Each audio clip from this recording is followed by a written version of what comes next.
let your lamps be burning when the Lord comes. In the name of the Father, and of the Son, and of the Holy Ghost. Amen. Dearly beloved brethren in Jesus Christ,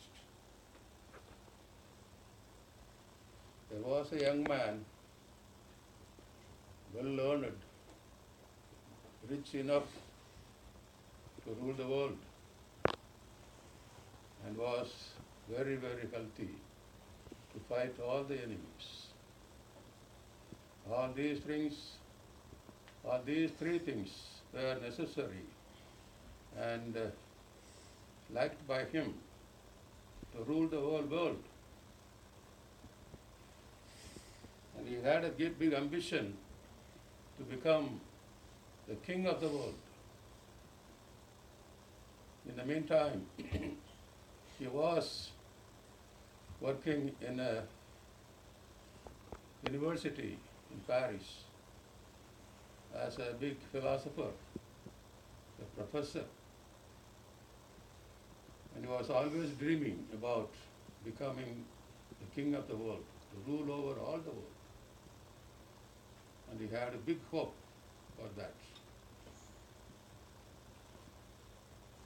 At that time, a very old man came there in view of gathering some young people to go about working for the salvation of souls.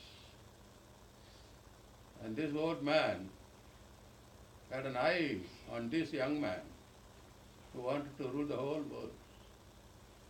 Somehow he became his friend, acquainted with him, and had his confidence. And then he said the words of our Lord, even if you gain the whole world, if you lose your soul, what is the profit? And several times he repeated these words to that young man. And after some times, the young man began to think about these words of our Lord. If you lose your soul, what will be the profit, even if you become the great king of the world? He knew very well what is the nature of soul. Soul is something immortal. He knew very well in his study of philosophy. And he taught to his pupils about the soul, but he never thought of his own soul. He was teaching about soul, that it is going to live forever. The soul is going to be eternal, and all else will go. Even if you rule over the whole world, everything will disappear. But your soul will be there, alive for eternity. And he began to think about his soul now. The more he thought, the more often he converted. He was converted very soon. To think about his soul, not only about his soul, but also to save souls throughout the world. Now he wanted to save all the souls in the world. Yes. And he asked the old man, what should I do? Come, follow me, he said. That was St. Ignatius of Loyola. And he started the Society of Jesus in Rome. And this young man was the first one to be his disciple. And he had some more companions also from the University of Paris. And they formed the first group of the Jesuits. Now, this young man was burning with zeal for souls so much that he wanted to go to the far end of the world to preach the gospel and save souls. That was St. Francis Xavier. Yes.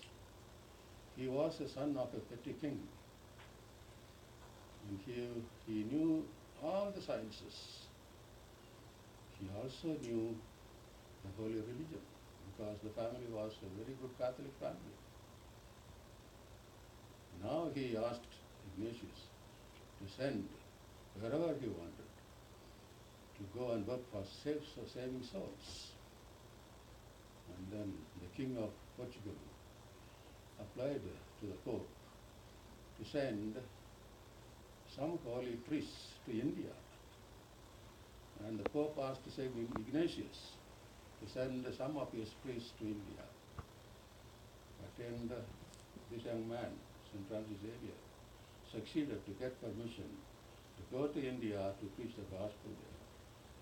If I am standing here now and preaching to you, it is because of the result of his work in the place where I was living, in India.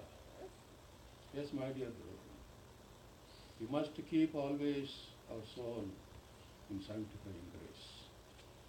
That is the call of today's episode. Yes, keep your lamp burning. When the Lord comes, you must be ready to meet him. That is the whole meaning of our life in the world. Keep yourself always in sanctifying grace. That is the doctrine always taught by the missionaries of the Catholic Church. Now you see some of the missionaries here are going to be real missionaries of the Catholic Church. Yes. And therefore, we must pray for the formation of these missionaries first. And then secondly, we must pray and grow our children to become future missionaries. Yes, I am happy to see in these groups parents with many children. I am very happy to see that. And I hope and wish that all these children are formed to be future missionaries, because the harvest is great and the laborers are very few, very, very few. The seminary in Kentucky, Our Lady of Mount Carmel, is the chosen place to prepare candidates for missionaries to go throughout the world, like St. Francis Xavier, to preach the gospel. Yes, they must realize first, and you must pray for them, that they all become real Francis Xaviers, to burn with zeal for souls, always burning, with the sanctifying grace in their souls. No power of Satan, no temptation of the world should disdirect them from this purpose. Burn with zeal for souls, and to have always their lamp burning with sanctifying grace, so that when the Lord comes, he will grant them. They were able to sin, but they did not sin. That should be our life. They are all capable of falling into sin, but we should not. That should be our purpose. All the priests, all the fathers and mothers of the families, all the children must keep ourselves ready when the Lord comes to meet him in sanctifying grace. Amen. In the name of the Father, and of the Son, and of the Holy Ghost.